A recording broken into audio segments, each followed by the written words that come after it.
राम हमारी आस्था है। हम अपने घर में उनको पूजते हैं, अपने घर में आस्था है।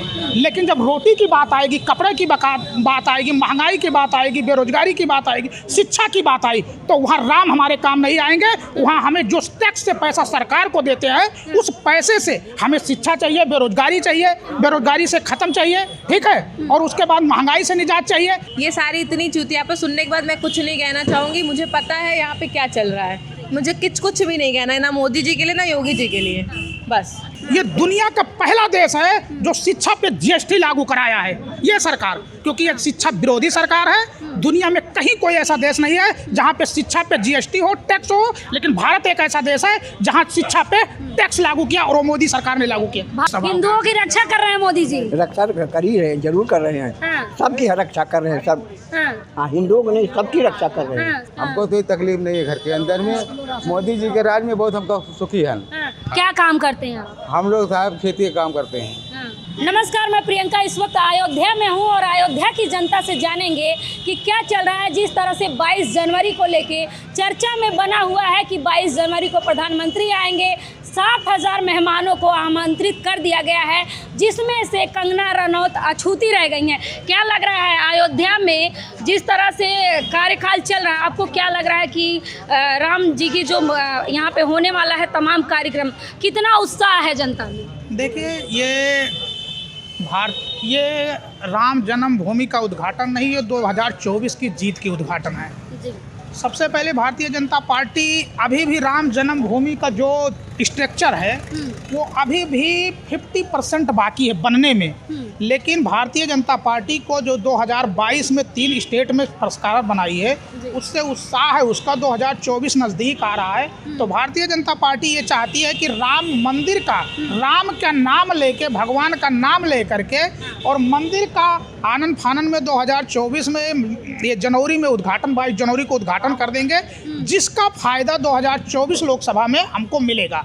तो ये राम और मंदिर और धर्म के नाम पे राजनीति करने वाले हैं। इनको विकास से, इनको रोजगार से, इनको महंगाई से, इनको कोई वास्ता नहीं है। सिर्फ धर्म और मजहब के नाम पे राजनीति कर रहे हैं। लेकिन कह रहे हैं कि जो राम को लाए हैं हम उनको लाएंगे। अरे आप ये बात सोचिए, भगवान को ये लाने वाले कौन है? भगवान को ये लाएंगे, इनकी इतनी बड़ी औकात है कि भगवान, ये तो भगवान का नाम ले ले करके ये खुद कुर्सी पे बैठे हैं। जिस दिन ये भगवान का, राम का नाम लेना बंद कर देंगे, उस दिन ये सत्ता से बाहर हो जाएंगे। और ये राम को लाए हैं, राम तो इनको, राम का नाम ले ले करके ये तो कुर्सी तक बची है इनकी, और ये कहते हैं जो राम को लाए हम इनको लाएंगे। अरे शुक्र मनाइए कि राम का नाम ले करके मोदी हो, चाहे बीजेपी हो, चाहे आरएसएस हो, ये सत्ता पे बैठी है। जिस दिन इनके नाम से, देखिए, 3 चीज हट जाए, धर्म पाकिस्तान, राम मंदिर पाकिस्तान, ठीक, ये इनके मुद्दे से हटा दीजिए। इनके पास कोई मुद्दा नहीं है। आप देख लीजिए, उत्तर प्रदेश में 7 साल हो गया टेट सीटेट नेट क्वालिफाइड करके बच्चे घूम रहे हैं और उनको जॉब नहीं मिल रहा, नौकरियां नहीं मिल रहा है, लाठी डंडे खा रहे हैं। 101 में इतनी महिलाएं थी जो अखिलेश की सरकार में थी, लेकिन उनको भी नौकरी से निकाल दिया गया। वो भी प्रदर्शन कर रही है, लाठी डंडे खा रही है। लेकिन कहा जा रहा है कि भारत विकास कर रहा है। हाँ, विकास कर रहा है। भूखमरी, कुपोषण में 125 के जगह 111 स्थान पे आ गया है। जो भारत विकास कर रहा है, नया भारत, प्रधानमंत्री मोदी जी कह रहे हैं ये नया भारत है। नया भारत में जब भारत के प्रधानमंत्री को 80 करोड़ लोगों को 2 वक्त की चावल देना पड़ रहा है, तो जानते हैं भारत कितना विकास हो रहा है। सबसे महंगाई चरम पे, जीडीपी का क्या हाल है, महंगाई, बेरोजगारी चरम पे है। तो ऐसे ही भारत, इनको ही मुबारक हो, क्योंकि हमें तो नहीं लग रहा है कि भारत विकास हुआ है। भारत का इन्होंने आकर के सत्यानाश और विनाश जरूर कर दिया है। कहा जा रहा है मोदी है तो मुमकिन है, मोदी है तो मुमकिन है। मोदी का नाम ले ले करके एक जर्मन का तानाशाह, हिटलर के एडवाइजर, वो कहते थे कि किसी चीज़ को, इतना झूठ को कितना तेज़ी से बोलो कि लोग सच मानने लगे। तो वही हाल मोदी जी का है, मोदी जी के अंधभक्तों का है, उनके प्रवक्ताओं का है कि झूठ को इतना तेज़ी से वो बोलते हैं कि वो सच मानने लगते हैं। आप बात समझिए। आप बताइए, भारत की पूरी संस्था मोदी जी झूठ बोलते हैं क्या? 100% सही बोलते हैं। मोदी की गारंटी है, जिसने कहा है उतना वो किए हैं। ये भाई साहब गलत तर्क दिए हैं। मोदी जी बोले थे 2 लाख रोजगार देने के लिए, 2 करोड़ रोजगार देने के लिए, लेकिन मोदी जी ने 2 करोड़ रोजगार दिया। जहाँ पर सड़कें, नाली, खड़ंजे की व्यवस्था नहीं थी, वहाँ पर देख रहे हैं 6 लाइनें बिछी हुई हैं। बाबा आप बताइए, मोदी जी के राज में खुश हैं कि नहीं? मोदी जी के राज में बहुत बड़ा खुशी है हमको। हाँ। और हमको राशन वासन मिल रहा है? सब हमको बहुत सुखी आराम है। हाँ। हमको कोई तकलीफ नहीं है। मोदी को फिर आना है। हाँ। हाँ, आवास मिला? आवास सब कुछ को मिल चुका है। हाँ। कोई तकलीफ नहीं उनके राज में। हाँ। हाँ, और मैं यही कहना चाहता हूँ, फिर मोदी जी आना चाहते हैं, फिर आए। हाँ। कितने परिवार हैं आपके, सदस्य कितने हैं? हमारे 4 घर में सदस्य हैं। हमको कोई तकलीफ नहीं है घर के अंदर में। मोदी जी के राज में बहुत हमको सुखी है। क्या काम करते हैं आप? हम लोग साहब खेती का काम करते हैं, बस, और कोई काम नहीं है साहब। खेती का काम कर रहा हूँ। कह रहे हैं कि यूपी में छुट्टा पशु से लोग एकदम किसान बेहाल हैं। बेहाल नहीं है, कोई तकलीफ नहीं है। हाँ, हमको जानवर से कोई तकलीफ नहीं है। खुश है? हाँ, खुश है। तो देखिए और लोग हैं, बात करेंगे। आपको क्या लगता है, जिस तरह से पूरे भारत में अयोध्या का नाम चर्चे में है, आपको क्या लगता है कि क्या 24 में ये राजनीति बन पाएगी?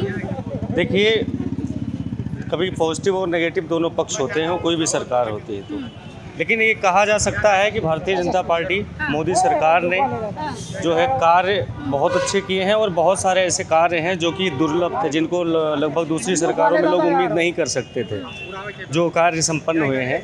तो मुझे लगता है कि मोदी जी इस बार पुनः जो है वापसी होगी? बिल्कुल होगी। मोदी जी की वापसी होगी कि नहीं चाचा? होगी। होगी? हाँ, होगी। क्यों होगी? उनके गुण हैं। अच्छा, क्या गुण है, विशेषताएं बताइए। कुछ लोग कहते हैं कि मोदी जी काम नहीं किए। बहुत काम किए हैं सर। हाँ। अरे गांव में गैस भा, बिजली भा, रोड भा, तमाम काम किए हैं। हाँ। अच्छे दिन आ गए? अच्छे दिन आ गए हैं। हाँ। हाँ। अब देखिए अच्छे दिन आ गए। उन्होंने कहा था मैं भी चौकीदार हूँ, हाँ। याद कीजिए। जी। और जब उन्होंने डीपी लगाया था ट्विटर पे, हाँ। तो सारे भाजपाई ट्विटर पे लगाए हैं मैं भी चौकीदार हूँ। चाचा चौकीदारी नौकरी कर रहे हैं। चौकीदारों की क्या हंस रहा है इस देश में? उसका कर्ज निभा रहे हैं हम लोग। हाँ, कर्ज निभा रहे हैं। हाँ। देखिए यही है।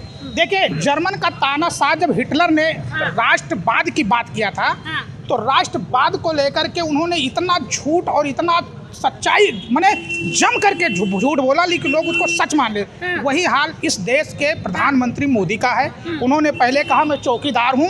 चौकीदारों की जब हम लोग विवेचना किए तो चौकीदारों की यह हसर हो गई कि पूरी रात वो ठंड में चौकीदारी करते थे और उनको सैलरी के नाम पे 7,000, 5,000, 8,000 मिलता था। और लास्ट में क्राइम को लेकर के कितने चौकीदार की हत्या हो गई, लेकिन उस पर भी चौकीदार कुछ नहीं पैसे दिए। आप तानाशाह की बात करें लगातार, लेकिन यह भी तो भारत की जनता है जो कह रहे हैं हम खुशहाल नहीं। अब देखिए हर लोगों को देखने की नजरिया है। इस देश में बेरोजगारी, शिक्षा, महंगाई, नौकरी का मुद्दा हटा करके हिंदुत्व और राष्ट्रवाद की जब बात होने लगी तो आप सोच लीजिए कि ये देश तरक्की नहीं पीछे ही जाना किस सवाल। हिंदुओं की रक्षा कर रहे हैं मोदी जी। रक्षा कर ही रहे हैं, जरूर कर रहे हैं। हाँ। सबकी रक्षा कर रहे हैं सब। हाँ। हाँ, हिंदुओं को नहीं, सबकी रक्षा कर रहे हैं। हाँ, सबकी रक्षा कर रहे हाँ, हैं। सबकी रक्षा। सब खुश है? सब खुश है। मणिपुर की घटना आपको पता है बाबा? नहीं पता है, कोई बात नहीं है। चलिए सुनो, यही मीडिया जब मणिपुर में घटना हुआ, 2 महिलाओं को नग्न करके घुमाया गया, उनके पक्ष में न तो मीडिया गई न तो बीजेपी का कोई प्रवक्ता गया। लेकिन फिलिस्तीन और इजराइल का मामला आया तो सारी मीडिया जाकर के वहाँ नौटंकी और नाचना शुरू किया फिलिस्तीन के, इजराइल के पक्ष में। जानते हैं इजराइल ही सबसे बड़ा आतंकवादी था जो फिलिस्तीन के ज़मीनों पे कब्जा किया। फिलिस्तीन ने लेकिन प्रधानमंत्री इजराइल का साथ दे रहे हैं। नहीं नहीं, यही तो गलत है। हाँ। इनके जितने पूर्वज हैं, चाहे आरएसएस को चाहे बीजेपी का, स्वर्गीय अटल बिहारी वाजपेयी फिलिस्तीन के समर्थन में उन्होंने बोला कि फिलिस्तीन के जमीन को जब जर्मनी के तानाशाह हिटलर ने इजरायलियों को मारना शुरू किया तो कोई उसको पश्चिमी देश ने शरण नहीं दिया था, उसको फिलिस्तीन के लोगों ने शरण दिया। और जिस शरण में दिया, फिर बाद में वही इजराइल यहूदी उन्हीं फिलिस्तीनियों को हत्या करके मार करके उनके जमीन को कब्जा किए। तो ये तो अटल बिहारी वाजपेयी का देन था। बाद में प्रधानमंत्री मोदी ने समर्थन किया था। बाद में क्यों फिलिस्तीनियों के लिए ट्रक भर भर करके सामान भेजे इजराइल फिलिस्तीन के लिए? बाद में बीजेपी ने इस बात को सुधारा और मोदी जी भी फिलिस्तीन के बारे में उन्होंने कहा नहीं, फिलिस्तीन के ज़मीन पर इजराइल ने कब्जा किया, ये गलत है, उसकी ज़मीन थी और उसको मिलना चाहिए था। अभी हम अयोध्या में हैं तो बात अयोध्या की। अयोध्या में जिस तरह से 2014 के बाद राम की चर्चा शुरू हुई है, उसको कैसे देखते हैं आप? हाँ, मैं एक चीज़ बताना चाहूँ। देखिए, राम हमारी आस्था है जी। हम अपने घर में उनको पूजते हैं, अपने घर में आस्था है। लेकिन जब रोटी की बात आएगी, कपड़े की बात आएगी, महंगाई की बात आएगी, बेरोजगारी की बात आएगी, शिक्षा की बात आई, तो वहाँ राम हमारे काम नहीं आएंगे। वहाँ हमें जो टैक्स से पैसा सरकार को देते हैं, उस पैसे से हमें शिक्षा चाहिए, बेरोजगारी चाहिए, बेरोजगारी से ख़त्म चाहिए, ठीक है, और उसके बाद महंगाई से निजात चाहिए। आप देख लीजिए, यही यूनिवर्सिटी है, BA, BSc, MSc पहले 3 साल में हो जाता था, अब BA को 6 सेमेस्टर में इन्होंने बांट दिया, सिर्फ पैसा लेने के चक्कर में 6 सेमेस्टर फीस बढ़ा दिए। शिक्षा बिक चुकी है क्या? और शिक्षा पे ये दुनिया का पहला देश है जो शिक्षा पे GST लागू कराया है, ये सरकार, क्योंकि ये शिक्षा विरोधी सरकार है।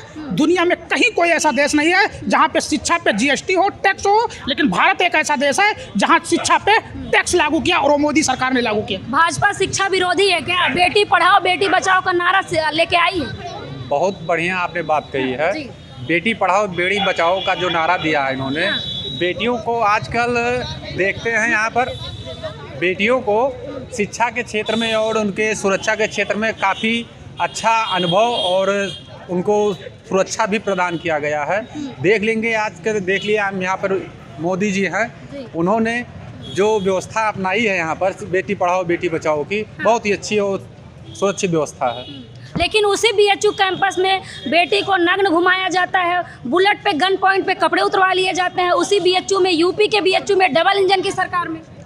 ऐसा तो अभी हमने सुना नहीं है, ऐसा खबर से अपडेट नहीं है। अभी खबर से हमको जानकारी नहीं है इसके बारे में। ये तो कहिए, शुक्र मनाइए कि भारत में 1947 में जो बाबा साहेब ने संविधान दिया, संविधान के बदौलत हमारी देश की बेटियां पढ़ना शुरू की, प्रधान से लेकर प्रधानमंत्री और राष्ट्रपति तक बनना शुरू की। वरना यही आरएसएस और बीजेपी जनसंघ हुआ करती थी, बेटियों को पढ़ने का अधिकार नहीं हुआ था। सबसे पहले माता ज्योतिबा सावित्रीबाई फुले ने शिक्षा का अलख जगाया था। हमारी देश की बेटियों को, हमारी देश के माताओं को पहले इतिहास पढ़ना चाहिए कि एक्चुअली में शिक्षा है क्या चीज़। तो माता सावित्रीबाई फुले ने शिक्षा का अलख जगाया था। लेकिन ये इन लोगों ने शिक्षा विरोधी हैं, शिक्षा के प्रति नफरती हैं कि अगर बेटे शिक्षित होंगे तो हमारी कथनी करनी को ये जानेंगे, हमसे सवाल पूछेंगे तो हम कटघरे में खड़े होंगे, सीधी सी बात है। लेकिन तमाम बच्चियां हैं जो स्कूल कॉलेज में पढ़ने वाली हैं, इनसे पूछेंगे कि यूपी में क्या है कि बेटियां सुरक्षित है कि नहीं। मैम, आपसे एक सवाल, क्या बेटियां सुरक्षित हैं?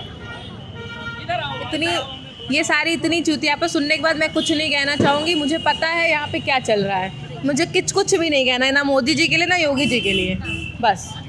आप देख सकते हैं कि मैम है, इनका कहना है कि किसी के बारे में कुछ नहीं कहना है।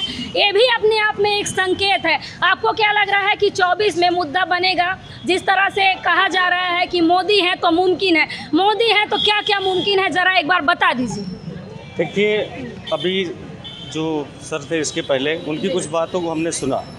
पहली चीज़ देखिए, हमने पहले ही बताया था कि 2 पक्ष होते हैं, एक होता है सकारात्मक, एक होता है नकारात्मक। नज़रिया अगर थोड़ा सा बदला जाए तो बहुत सारे ऐसे कार्य हैं जो भारतीय जनता पार्टी ने अच्छे किए हैं। कुछ ऐसे कार्य हैं जिन पर उनको ध्यान देना चाहिए, जैसे जो किसानों की जो समस्याएं हैं, कुछ ऐसी समस्याएं, पशु, आवारा पशु के बारे में जैसा आपने बात करा था, तो इन चीज़ों पर उनको ध्यान देना चाहिए। ठीक है, शिक्षा के लिए भी जो है कुछ प्रयास अच्छे और करने चाहिए। हालांकि सरकार ने बहुत अच्छे कार्य किए हैं, आगे भी ऐसी उम्मीद की जा रही है कि जो योगी और मोदी का जो ये साथ है ये आगे चल के बेहतर कार्य करेगा। डबल इंजन की सरकार काम करेगी? बिल्कुल कर रही है, करेगी नहीं मतलब हो रहा है, कार्य हो रहा है। ठीक है, तो क्या क्या कार्य हुए हैं अभी तक 2014 से अब तक, जरा बता दीजिए। आप कहाँ पे खड़े हैं? अयोध्या में हैं जी। और आपको कार्य देखना है तो थोड़ा सा बढ़ जाइए, आप देखिए बहुत सारे कार्य हुए हैं। अयोध्या जो ये पावन नगरी है अयोध्या, जी। आप देखिए यहाँ पे बहुत सारे कार्य आपको बताने ही नहीं पड़ेंगे क्योंकि जो दिखता है वही आप जानेंगे। तो यहाँ पे दिख रहा है वो स्पष्ट रूप से। नहीं, बहुत सारे लोग हैं जो अयोध्या नहीं आ सकते हैं, उनको बताइए यहाँ की खूबियों के बारे में। क्या ma'am, can you repeat the question? हाँ, बहुत सारे लोग हैं जो अयोध्या नहीं आ सकते हैं, वो इस वीडियो के माध्यम से जान ले कि क्या खूबियाँ हैं। देखिए, अयोध्या जो है ये पहली बात तो भगवान श्री राम की ये पावन भूमि है जी। और जहाँ पे ईश्वर ने स्वयं जन्म लिया हो, अवतार लिया हो प्रभु राम जी, हाँ। तो वहाँ की खूबियाँ तो आप समझ ही सकते हैं। वहाँ पे सब कुछ पॉजिटिव ही होगा। तो अयोध्या जो है विकास के पथ पर अग्रसर है और ये लगातार विकास कर रहा है। तो आप देख सकते हैं तमाम जनता की राय है। कुछ लोगों का कहना है कि शिक्षा पे जीएसटी लगाया जा रहा है, शिक्षा पे टैक्स लगाया जा रहा है। तो कुछ लोगों का कहना है कि डबल इंजन की सरकार है, दोबारा आएगी। आपको क्या लगता है? देख सकते हैं आप राम मनोहर लोहिया यूनिवर्सिटी के सामने है अयोध्या में, और यहाँ की जनता जो है आतुर है। जैसे ही कहा जा रहा है कि 22 जनवरी में प्रधानमंत्री आने वाले हैं। आखिरी में फिर एक सवाल कि अभी कंगना रनौत हाल ही में आई थी और इस प्रोग्राम में जो कार्यक्रम होगा 22 जनवरी को, उसमें कंगना रनौत ही अछूती क्यों रह गई? हमें कमेंट बॉक्स में जवाब जरूर दीजिएगा। धन्यवाद।